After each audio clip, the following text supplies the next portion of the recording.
Bonjour, alors ce que je trouve parfois difficile, c'est que compte tenu que les gens sont programmés dans notre société, ben ils n'ont pas tendance à ils ont pas tendance intellectuellement à faire de la gymnastique, ils n'ont pas tendance à rechercher. Je parle de ceux qui sont dans le programme de métro boulot dodo. Ils ont été rendus intellectuellement paresseux. Je trouve ça triste. Une des premières choses, c'est vraiment de se débarrasser de la télévision, ou du moins contrôler la télévision et non pas laisser la télévision te contrôler si tu veux pas t'en débarrasser. Parce que ça te met dans un état hypnotique. Et puis à ce moment-là, bien, tu perds de ton individualité. Tu perds de ta personnalité. Parce que en étant dans un état hypnotique, tu vas accepter des choses que normalement tu n'aurais pas acceptées, parce qu'on a deux côtés de cerveau. On a le cerveau qui est plus rationnel, puis l'autre côté est plus créatif, artistique. Donc, quand tu écoutes la télévision, ça va sauter ton côté rationnel, puis ça va directement de l'autre côté de ton cerveau. Puis c'est enregistré comme faisant partie de toi. Donc, tu perds de ta personnalité et tu perds de ton individualisme en te laissant programmer par la télévision. Oui, effectivement, je trouve ça triste. Très triste. Pour ceux qui ne connaissent pas bien de quoi je parle, c'est pas le vidéo à écouter en premier. Vraiment pas. Il y a une femme sur YouTube qui m'a fait rire.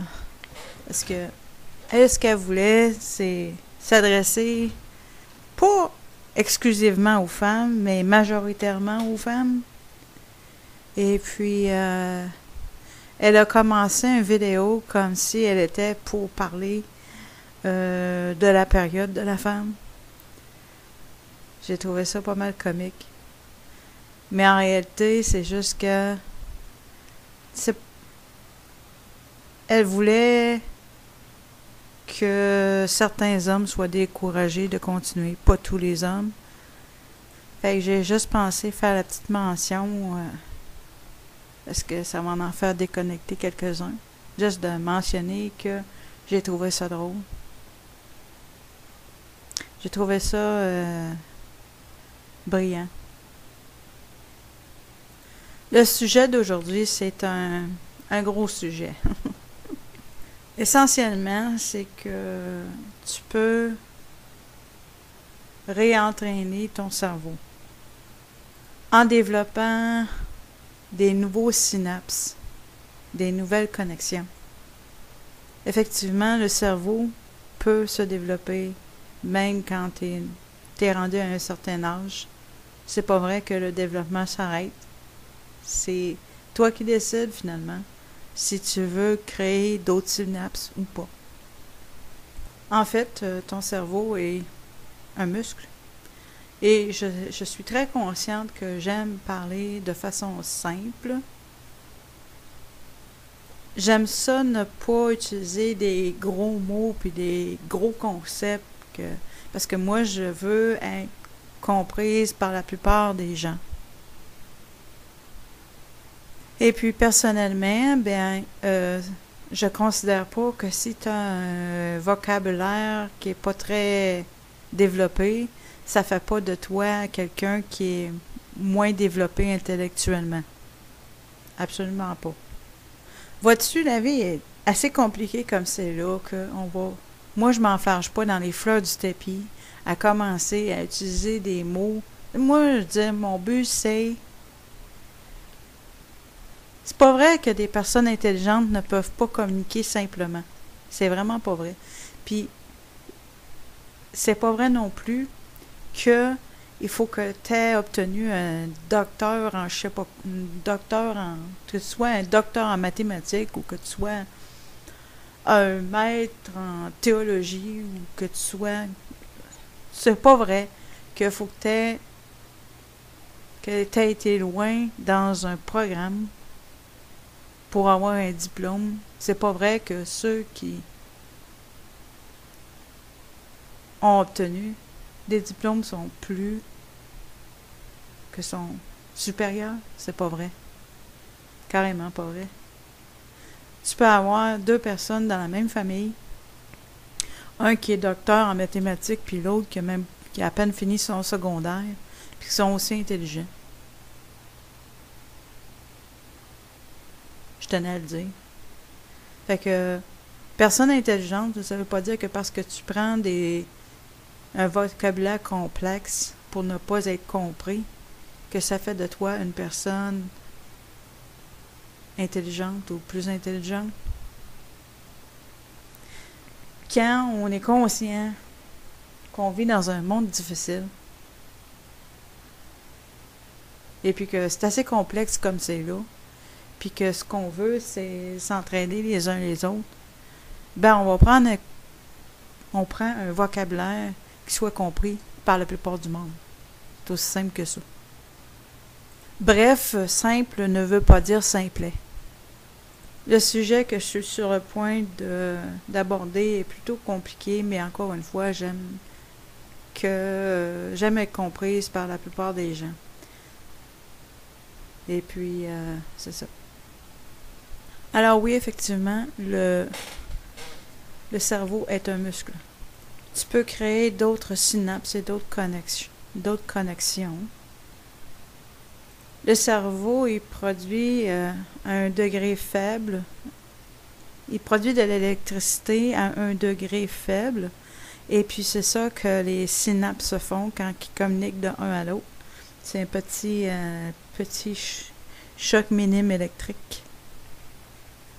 Donc, tu peux développer des nouveaux circuits dans ton cerveau et même de nouvelles aptitudes, de nouvelles habiletés. Parce que, comme il est dit, on utilise à peu près, généralement, on utilise à peu près 10% de notre cerveau. Du moins, c'est ce qui est dit. Ce que je suis sur le point de parler, c'est évidemment que je suis pas arrivée à cette idée-là du jour au lendemain. Le temps n'est pas linéaire. Comme on est enseigné que c'est, de la même façon qu'on est enseigné, on s'est fait enseigner la théorie du darwinisme. Oui, effectivement, c'est une théorie seulement, c'est une religion seulement. Une autre religion, la religion des athées, et le darwinisme, effectivement. Donc, le temps n'est pas linéaire, mais circulaire. Mais là, on va s'entendre. Je vais pas aller dans les détails. Il y a d'autres vidéos qui l'expliquent de façon détaillée. Mon but, c'est pas de parler du pourquoi que je sais que le temps est circulaire et non linéaire. Et je ne veux pas non plus parler du processus qui m'a fait arriver à cette idée-là. Compte tenu que le temps n'est pas linéaire, ça veut dire que ça signifie que dans ton présent, tu as des options pour déterminer ton futur. Et puis, ça fait bien du bon sens parce que on est des êtres créés à l'image du Créateur et le Créateur nous a donné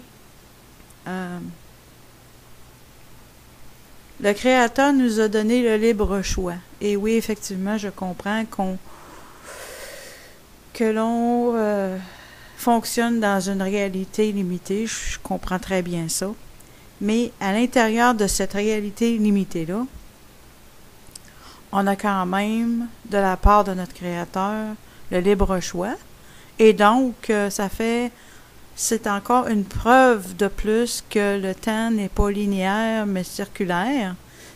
Puis je vais le montrer dans quel sens que c'est circulaire.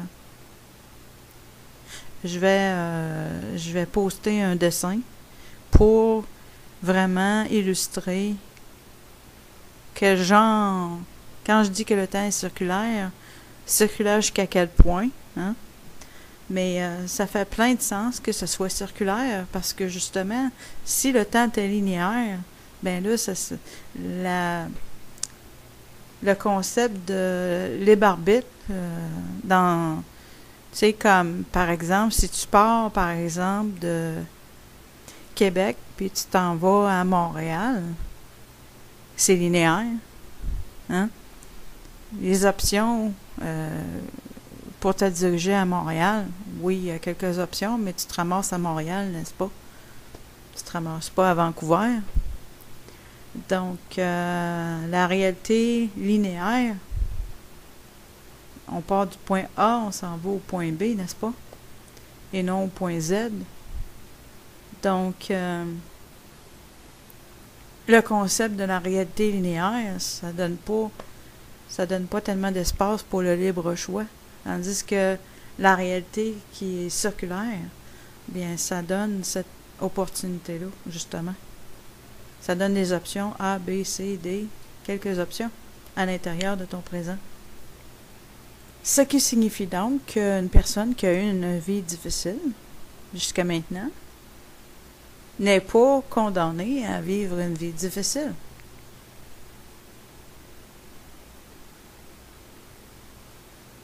Exactement. Tout dépend de la façon dont tu penses. Et aussi, la curiosité intellectuelle, c'est quelque chose que je vais faire une petite parenthèse parce que je suis consciente qu'il y a beaucoup de personnes qui se sont fait arrêter par le système qui était très limitatif, puis que si tu rentres pas dans tel tunnel, puis que tu sors pas par tel trou, ben là, supposément que tu es moins intelligent, ce qui n'est pas le cas du tout. C'est pas parce que tu ne fites pas à l'intérieur d'un système, puis que tu rentres pas dans l'entonnoir, puis tu finis pas par le trou de sortie, n'est-ce pas? Que sont les programmes? Et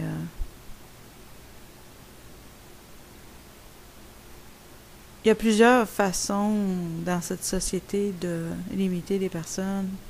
Et une des façons sont les programmes de l'école publique qui, malheureusement, amènent certaines personnes à se croire moins intelligents. Puis là, ben, ça étouffe ta curiosité intellectuelle.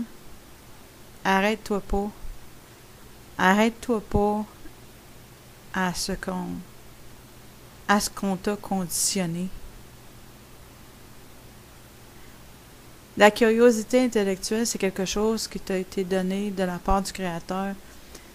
On se rappelle quand on était enfant, on était très, très curieux, très ouvert, on voulait tout savoir, tout connaître. C'est excellent. Retrouve ton cœur d'enfant. Encore une fois, je veux quand même... Je suis très consciente, trop consciente des limites de la réalité. Comment est-ce que la réalité dans laquelle on vit est limitative, mais il reste que quelqu'un qui passe en dehors de la boîte va avoir plus d'options que la personne qui pense à l'intérieur de la boîte. C'est ça que j'essaie de dire.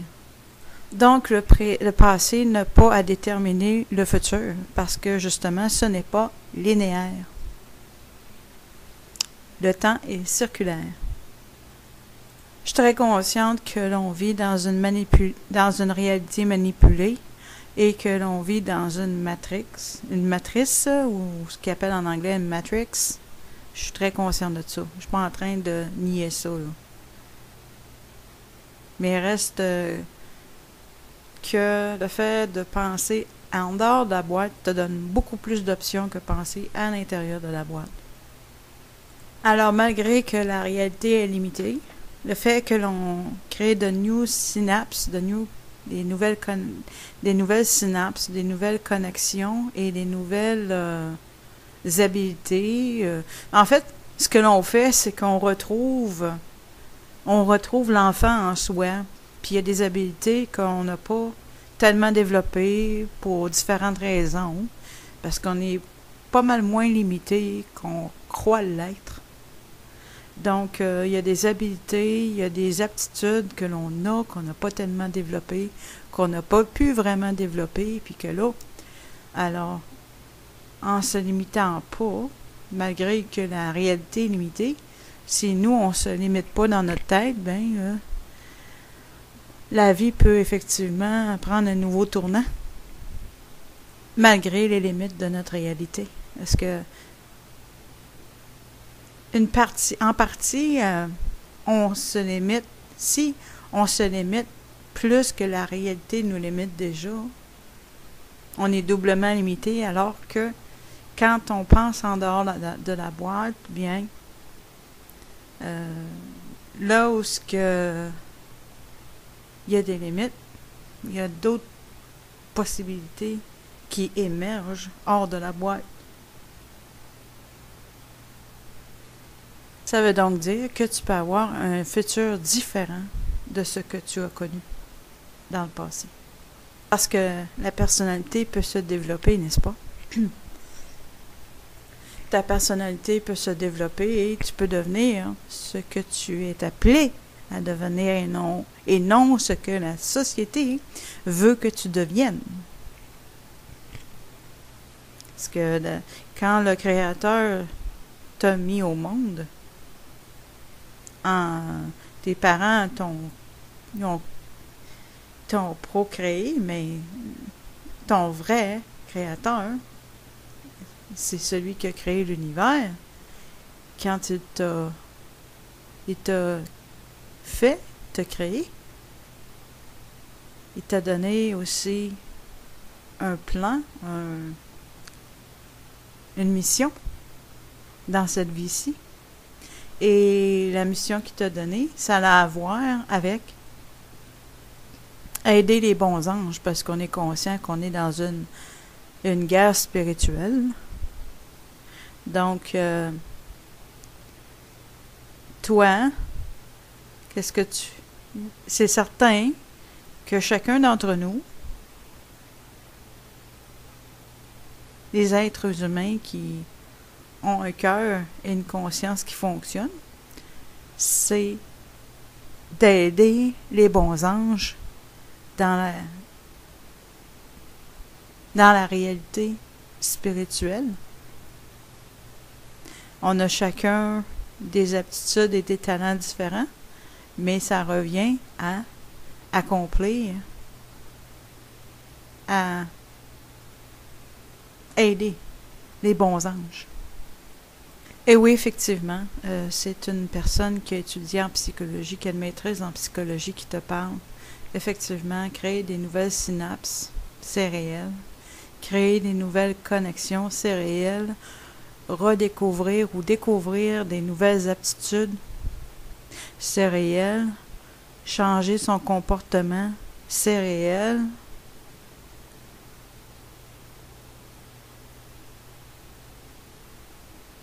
Tu es une créature merveilleuse. Tu as été créé à l'image de ton Créateur. Il y a des options, il y a des possibilités. En devenant la personne que tu es censé devenir. Parfois, dans des situations où de survie, on fait ça de façon automatique, qu'on crée de nouvelles synapses, de nouvelles connexions dans notre cerveau et de nouvelles habiletés. Effectivement. Parfois, quand on est au pied du mur, c'est ce qui arrive. Et ce qui m'est arrivé. Parfois, être au pied du mur, c'est pas... Oui, ça fait mal, mais c'est pas nécessairement négatif. Ça dépend de notre réaction.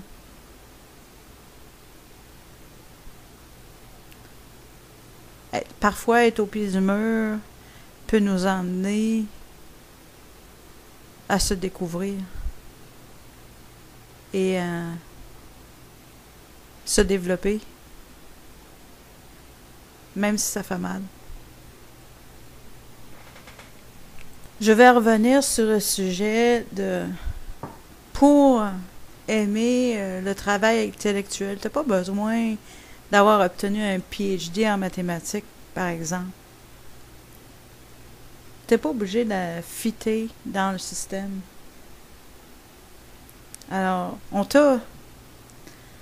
dans certains cas, on t'a découragé intellectuellement parce qu'on t'a fait faussement croire que tu étais moins intelligent, ce qui n'est pas nécessairement le cas. Souvent, ce n'est pas le cas. Redécouvre l'enfant en toi. Fais revivre l'enfant en toi. Sois curieux. Recherche.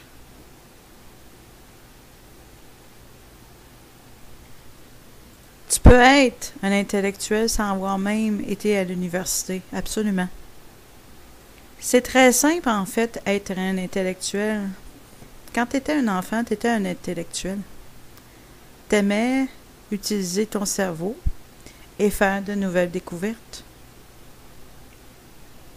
Si tu aimes découvrir de nouvelles choses, mais en fait, ça fait partie d'être en vie. Tout simplement. Je le répète, on est tous nés des intellectuels. Il y a différents types d'intellectuels. Il n'y a pas juste des intellectuels qui obtiennent des diplômes. Il y a aussi des intellectuels qui se servent de leurs mains puis qui font des choses extraordinaires avec leurs mains. Il n'y a pas juste l'intelligence académique. C'est pas vrai. Il y a d'autres types d'intelligence. Évidemment, sinon la société ne fonctionnerait pas du tout si c'était le cas. Si on était tous si c'était juste des intellectuels, des gens avec intelligence académique, il y aurait un paquet de pelleteux de nuages, hein? Mais ça irait pas bien à la shop, hein? Ouais, c'est le cas de le dire, ça irait pas bien à la shop où est-ce que tu dois utiliser tes mains. Fait que il y a différents types d'intelligence, de la même façon qu'il y a différentes couleurs de personnes, différentes couleurs de peau, différentes couleurs de cheveux, différentes couleurs de yeux. Il y a différents types d'intelligence. Effectivement. Pas juste l'intelligence académique. Ah, mon Dieu. Je sais, je vais complètement à l'encontre de notre philosophie dans ce monde-ci, de la philosophie de la société, le darwinisme. Je te l'ai dit, je crois pas du tout à ça. Je crois pas du tout à ça. Puis c'est sûr que ceux qui vraiment appliquent le darwinisme, ils croient que, ou du moins ils veulent croire que ceux qui ont un PhD un doctorat en mathématiques sont plus intelligents que ceux qui ont fini le secondaire. Je sais, je vais complètement à l'encontre du darwinisme en disant ça, mais c'est la réalité, c'est la vérité. On nous a dit, bien évidemment, le vrai Jésus-Christ était pas blanc, hein? Mais tu te rappelles-tu qu'il était un carpentier? Ah oui, regardons ça. Uh-huh. Il était très intelligent. Même les pharisiens et les sadducéens, là, sur le plan de l'intelligence, ils n'étaient pas capables de le rivaliser, puis ça les faisait suer royalement. Hein? Ça les faisait tellement suer royalement que, parce qu'ils n'étaient pas capables de lui fermer la trappe, que ils l'ont crucifié pour lui fermer la trappe. Ils l'ont tué. Sont devenus des meurtriers pour lui fermer la trappe. C'est à ce point-là. Tout ça pour dire que il y a différents types d'intelligence.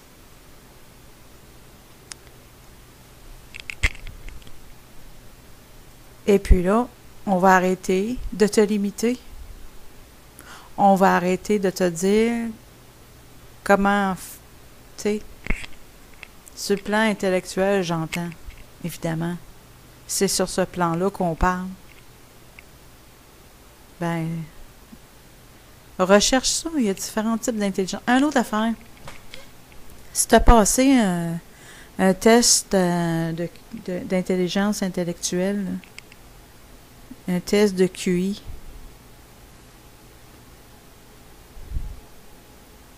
une chose que moi, quand j'étais à l'université, il y avait un cours que j'avais pris en particulier qui avait à voir avec la mesure de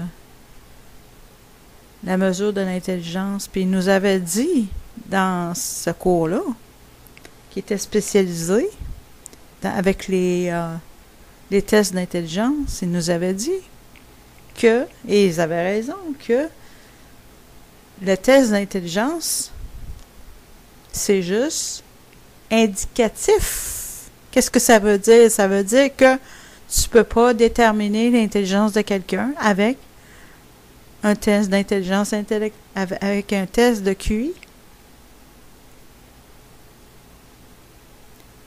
C'est ça qu'il nous expliquait. Il y avait les différences culturelles, il y avait différentes choses différentes variables qui rentrent en ligne de compte. Puis il nous avait bien dit, prenez ça seulement comme une indication. Mais quand tu es psychologue, tu arrives sur le terrain, là, puis que là, ton superviseur te fait croire, te fait agir comme si les tests d'intelligence, c'était des tests qui étaient conclusifs et non pas juste indicatifs. Ben, moi, là, il est arrivé à un moment donné que je n'étais pas capable de dire aux parents que leur enfant, je croyais pas qu'il était retardé, même s'il y avait des difficultés évidentes.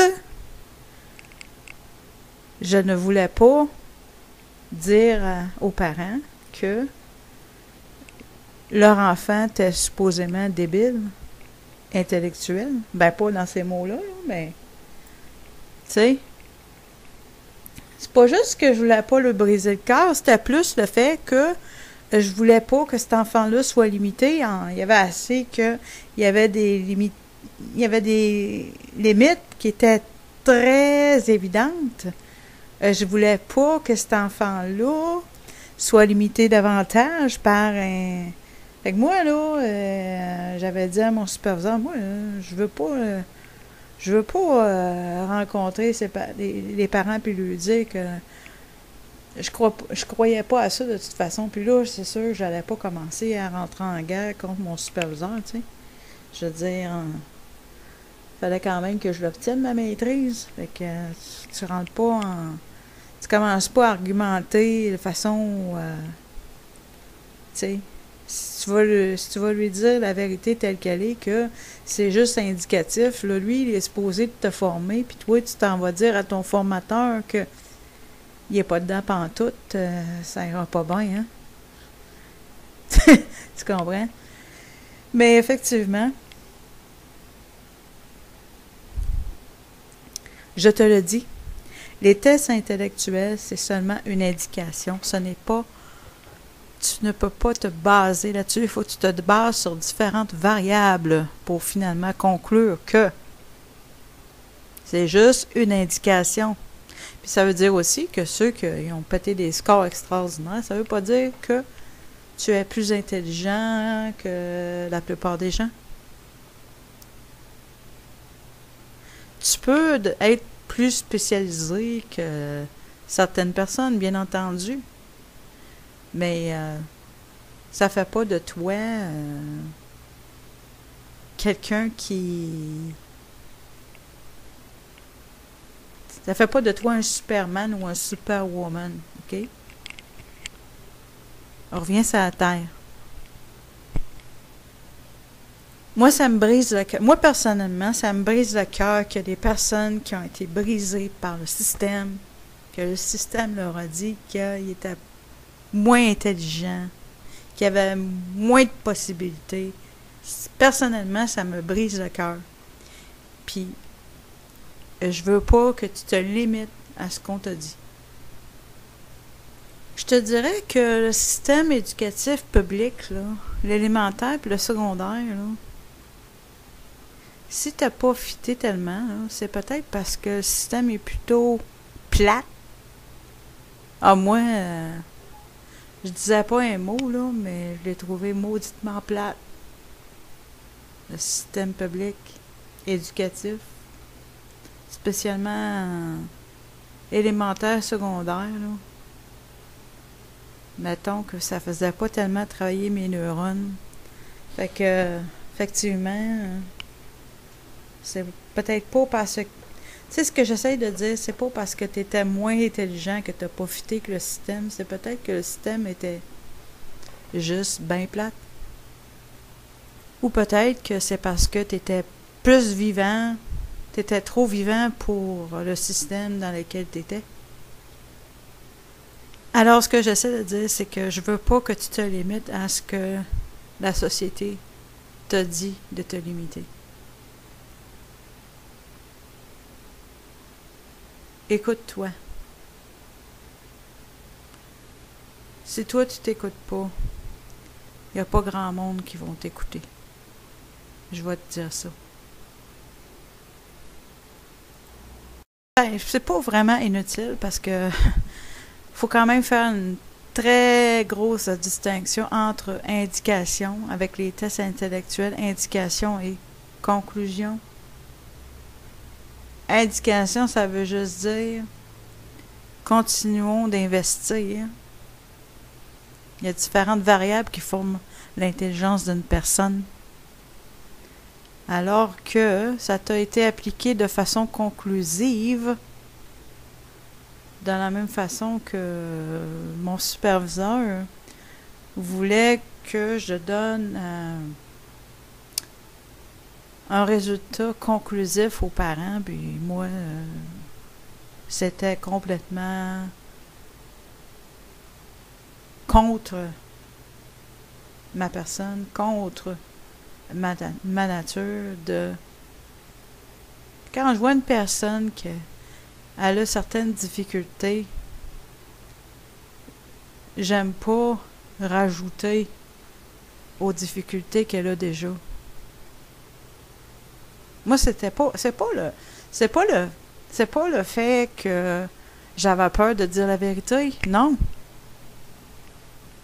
J'avais le superviseur que j'avais, pour lui, les tests d'intelligence, c'était des tests concluants, puis moi, je voulais pas aller avec ça. Parce que moi, je savais autrement. Puis j'ai vu autrement. Puis j'ai vu, quand j'étais au secondaire, par exemple, j'ai vu des personnes qui ont été dans des classes spéciales, tu sais. On avait, je sais pas maintenant comment ça marche, là, mais on avait le programme régulier, on avait le programme enrichi, puis il y avait le programme qui était en bas du régulier, là, adapté, je sais pas comment ils l'appelaient, là. Je me rappelle plus, là. Mais c'est ça. Fait que moi, j'ai connu des personnes personnes qui étaient au programme, qui étaient même pas au programme régulier, qui étaient au programme allégé. Et puis, ça faisait pas d'eux autres des personnes moins intelligentes. Fait que, avec mon expérience, d'avoir vu comment le système scolaire fonctionnait, ma formation étant dans le système scolaire, et j'étais pas pour dire à ces parents-là, j'avais pas le cœur de leur dire que leur enfant était retardé mental. T'sais. En d'autres mots, mais en mots plus cute, là, mais il reste que c'était à ça que le psychologue scolaire prenant ce test intellectuel-là comme étant conclusif, ça donnait un portrait qui était beaucoup plus sombre que, tu sais, un entier. Moi, je me dis, vaut mieux donner plus de chance à une personne que moins. Surtout si la personne elle a déjà des limitations. Faut pas. Je dis pas, là, si l'enfant, il avait même pas 5 ans. Je dis pas s'il était rendu à 30 ans, puis que là, il y avait différentes variables qui pointaient à la conclusion que oui, effectivement, il y avait des difficultés intellectuelles. Mais ça, c'est en dernier recours. Tu vas dire ça aux parents ou à la personne en dernier recours. Pas quand Tipit, il n'a même pas commencé sa vie, il n'a même pas encore 5 ans, puis tu vas dire ça là, à ses parents. C'est pas l'idée que ses parents étaient avocats, là, que moi, je me sentais pas bien de leur dire. C'est pas ça. C'est parce que je voulais pas aller dans le même sens que mon superviseur. Fait que si le superviseur voulait lui dire que Tipit était fini avant même de commencer, c'était à lui de leur dire. Pas à moi. C'est ça qui s'est passé. Tu peux vraiment réentraîner ton cerveau. Et ce qui va beaucoup t'aider, ça s'appelle la métacognition. Qu'est-ce que la métacognition est? C'est que tu t'observes. Tu observes comment tu penses. Et la meilleure façon, c'est de prendre des notes, d'avoir un journal personnel. C'est la meilleure façon de te rendre conscient ou consciente de ce que tu penses. Et puis, quand tu es conscient ou consciente de ce que tu penses, à ce moment-là, tu peux gérer ton cerveau. Tu peux gérer ta façon de penser. Alors, la métacognition peut vraiment t'aider énormément. Alors, ce que tu fais, la meilleure chose, c'est vraiment d'avoir un journal personnel et d'observer comment tu penses. Parce qu'à ce moment-là aussi, tu peux te réentraîner. Il y a des fois que quand tu as été victime d'abus, tu as tendance à avoir des fois des pensées négatives envers toi-même. Là, à ce moment-là, tu t'arrêtes. Tu deviens de plus en plus conscient de comment tu penses. Tu t'arrêtes, puis tu rectifies ton tir. Et ce que j'aimerais que tu fasses à partir de maintenant, quand tu commences à avoir une pensée négative envers toi-même, je veux que tu dises affirmativement dans ta tête « stop ». Parce que « stop », c'est vraiment direct, clair, précis, affirmatif. Ou arrêt, si tu préfères, arrêt en français. Mais moi, stop, c'est plus facile prononcer stop que arrêt. En tout cas pour moi.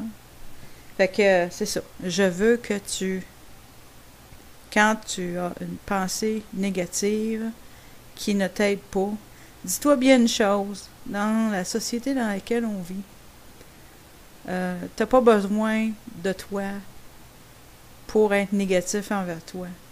Laisse cette fonction-là aux autres qui remplissent trop bien déjà. Alors, ne va pas toi-même être négatif envers toi.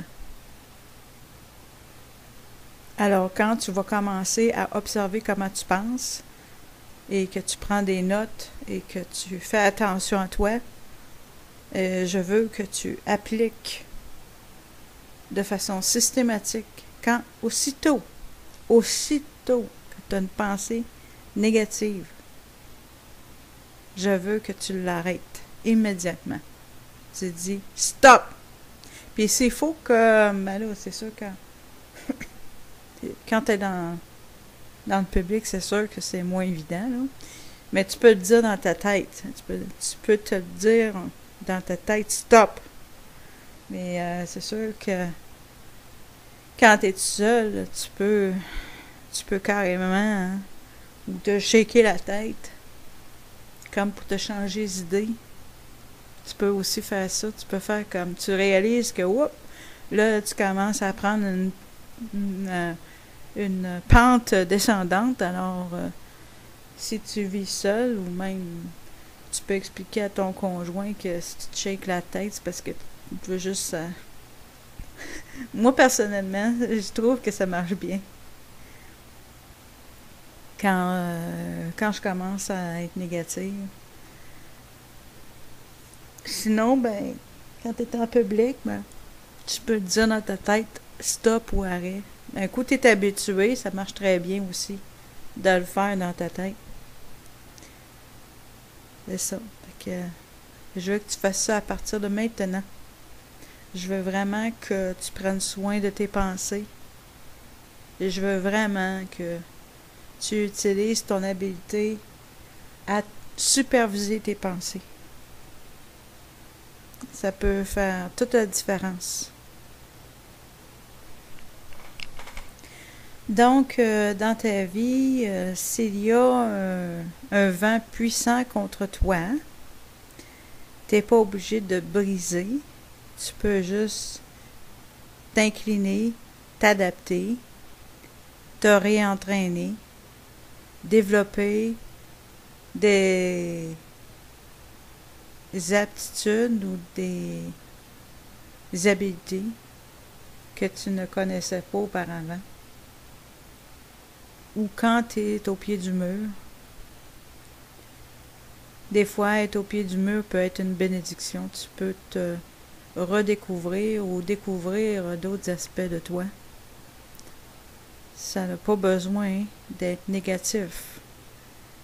Et même un vent contre toi, hein, ça ne veut pas dire qu'il faut nécessairement que tu casses. Un arbre qui plie, un arbre qui est capable de plier quand il y a du vent, hein, est préférable à un arbre qui ne plie pas, hein, qui se fait casser. Alors oui, effectivement, notre cerveau est malléable. Plus que on nous l'a fait croire, on nous l'a fait penser. C'est pas vrai que avec l'âge que ton cerveau devient de plus en plus limité. Ça dépend de toi. C'est la même façon que les personnes... moi, j'ai vu des personnes âgées faire du vélo, vraiment âgées, là, puis avec des muscles, là, puis en santé. Là. Ça dépend de nous autres. On n'est pas obligé que nos muscles... Tu sais, ils disent qu'avec l'âge, nos muscles s'atrophient. Mais ça dépend de ce qu'on fait avec nos muscles, évidemment. Si on est assis à regarder la télévision, effectivement, nos muscles s'atrophient, y compris le muscle du cerveau, effectivement. Parce que si tu es mis sous hypnose, là, tu fais pas tellement de nouvelles connexions dans ton cerveau. Hein. Ça met ton cerveau endormi. Fait que c'est pas vrai que la personne rendue à un certain âge, elle peut pas continuer à se développer. On se développe tout le temps, si on veut. Si on veut, on se développe tout le temps. Même les personnes qui arrivent à l'âge de la retraite sont pas obligées de ne pas continuer à se développer, puis à développer des passions qu'ils n'ont pas pu développer lorsqu'ils travaillaient pour un employeur, qui ont dû mettre de côté parce qu'il y avait aussi une famille à nourrir, etc., etc. C'est pas parce que ça signifie pas tant. Il y a des gens, hein, quand ils arrivent à leur retraite, que c'est leur mort. Parce qu'ils n'ont pas appris à s'auto-gérer. Fait que quand ils sont arrivés à la retraite, c'est comme il n'y avait plus de but dans la vie, là, tout d'un coup. Là. Il y en a qui en meurent. C'est triste.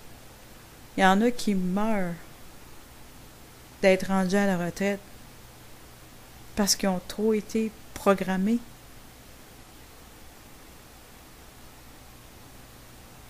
Alors, ta retraite peut être le début d'une nouvelle vie à la place.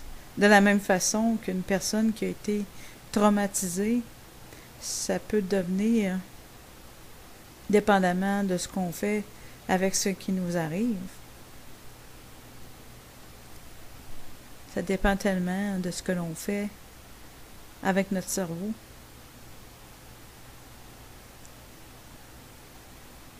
Et effectivement, faut de plus en plus dépendre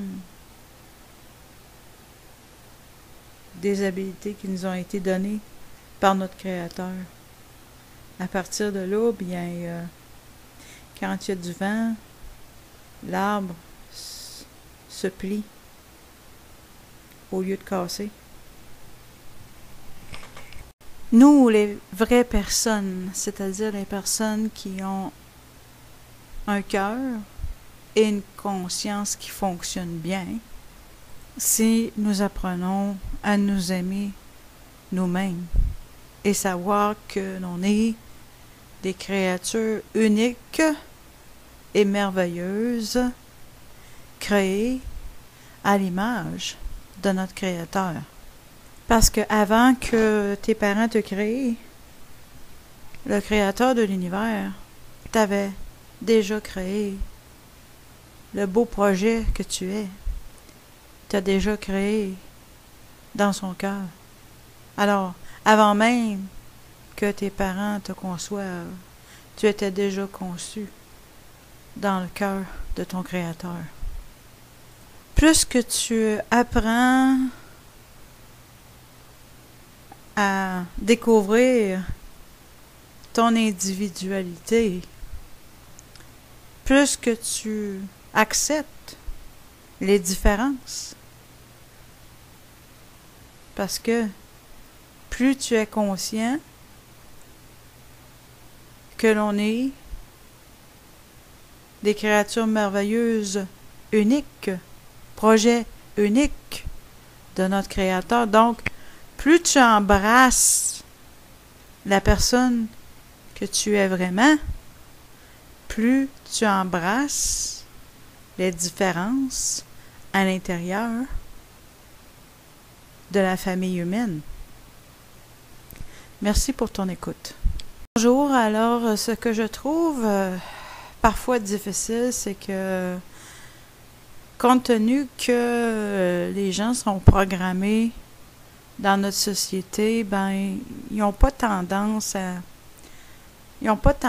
intellectuellement à faire de la gymnastique, ils n'ont pas tendance à rechercher. Je parle de ceux qui sont dans le programme de métro boulot dodo. Ils ont été rendus intellectuellement paresseux.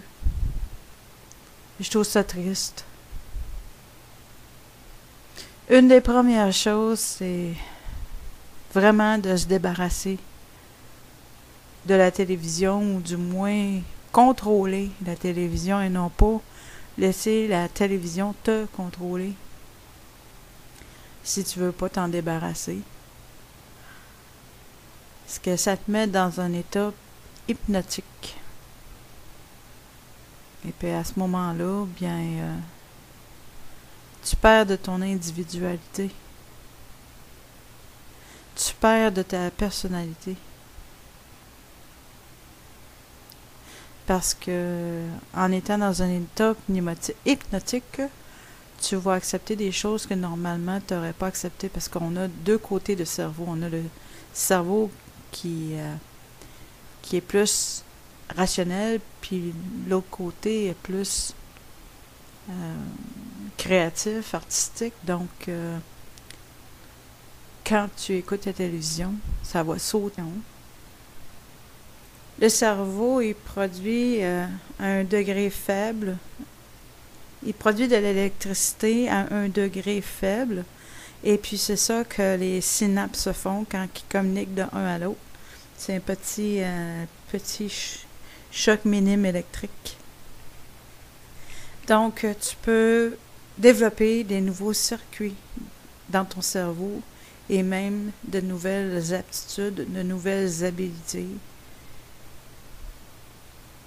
Parce que, comme il est dit, on utilise à peu près, généralement, on utilise à peu près 10% de notre cerveau. Du moins, c'est ce qui est dit. Ce que je suis sur le point de parler, c'est évidemment que je suis pas arrivée à cette idée-là du jour au lendemain. Le temps n'est pas linéaire. Comme on est enseigné que c'est, de la même façon qu'on est enseigné, on s'est fait enseigner la théorie du darwinisme. Oui, effectivement, c'est une théorie seulement, c'est une religion seulement. Une autre religion, la religion des athées, et le darwinisme, effectivement. Donc, le temps n'est pas linéaire, mais circulaire. Mais là, on va s'entendre. Je vais pas aller dans les détails. Il y a d'autres vidéos qui l'expliquent de façon détaillée. Mon but, c'est pas de parler du pourquoi que je sais que le temps est circulaire et non linéaire. Et je ne veux pas non plus parler du processus qui m'a fait arriver à ton côté rationnel. Ça va directement de l'autre côté de ton cerveau. Puis c'est enregistré comme faisant partie de toi. Donc, tu perds de ta personnalité et tu perds de ton individualisme en te laissant programmer par la télévision. Oui, effectivement, je trouve ça triste. Très triste. Pour ceux qui ne connaissent pas bien de quoi je parle, c'est pas le vidéo à écouter en premier. Vraiment pas. Il y a une femme sur YouTube qui m'a fait rire. Parce que elle, ce qu'elle voulait, c'est s'adresser pas exclusivement aux femmes, mais majoritairement aux femmes. Et puis, elle a commencé une vidéo comme si elle était pour parler de la période de la femme. J'ai trouvé ça pas mal comique. Mais en réalité, c'est juste que elle voulait que certains hommes soient découragés de continuer, pas tous les hommes. Fait que j'ai juste pensé faire la petite mention parce que ça va en faire déconnecter quelques-uns. Juste de mentionner que j'ai trouvé ça drôle. J'ai trouvé ça brillant. Le sujet d'aujourd'hui, c'est un gros sujet. Essentiellement, c'est que tu peux réentraîner ton cerveau en développant des nouveaux synapses, des nouvelles connexions. Effectivement, le cerveau peut se développer même quand t'es rendu à un certain âge. C'est pas vrai que le développement s'arrête. C'est toi qui décides finalement si tu veux créer d'autres synapses ou pas. En fait, ton cerveau est un muscle. Et je suis très consciente que j'aime parler de façon simple. J'aime ça ne pas utiliser des gros mots puis des gros concepts parce que moi, je veux être comprise par la plupart des gens. Et puis, personnellement, je considère pas que si tu as un vocabulaire qui est pas très développé, ça fait pas de toi quelqu'un qui est moins développé intellectuellement. Absolument pas. Vois-tu, la vie est assez compliquée comme c'est là qu'on va Moi, je m'enfarge pas dans les fleurs du tapis à commencer à utiliser des mots. Moi, je dis, mon but, c'est pas vrai que des personnes intelligentes ne peuvent pas communiquer simplement. C'est vraiment pas vrai. Puis, c'est pas vrai non plus que il faut que tu aies obtenu un docteur en, je sais pas, que tu sois un docteur en mathématiques ou que tu sois un maître en théologie ou que tu sois... C'est pas vrai qu'il faut que tu aies été loin dans un programme pour avoir un diplôme. C'est pas vrai que ceux qui ont obtenu des diplômes sont supérieurs. C'est pas vrai. Carrément pas vrai. Tu peux avoir deux personnes dans la même famille, un qui est docteur en mathématiques, puis l'autre qui a à peine fini son secondaire, puis qui sont aussi intelligents. Je tenais à le dire.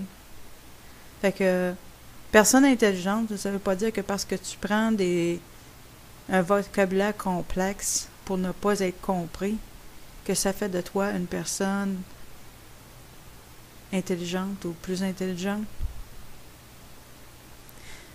Quand on est conscient qu'on vit dans un monde difficile, et puis que c'est assez complexe comme c'est là, puis que ce qu'on veut, c'est s'entraider les uns les autres, ben on prend un vocabulaire qui soit compris par la plupart du monde. C'est aussi simple que ça. Bref, simple ne veut pas dire simplet. Le sujet que je suis sur le point d'aborder est plutôt compliqué, mais encore une fois, j'aime être comprise par la plupart des gens. Et puis, c'est ça. Alors oui, effectivement, le cerveau est un muscle. Tu peux créer d'autres synapses et d'autres connexions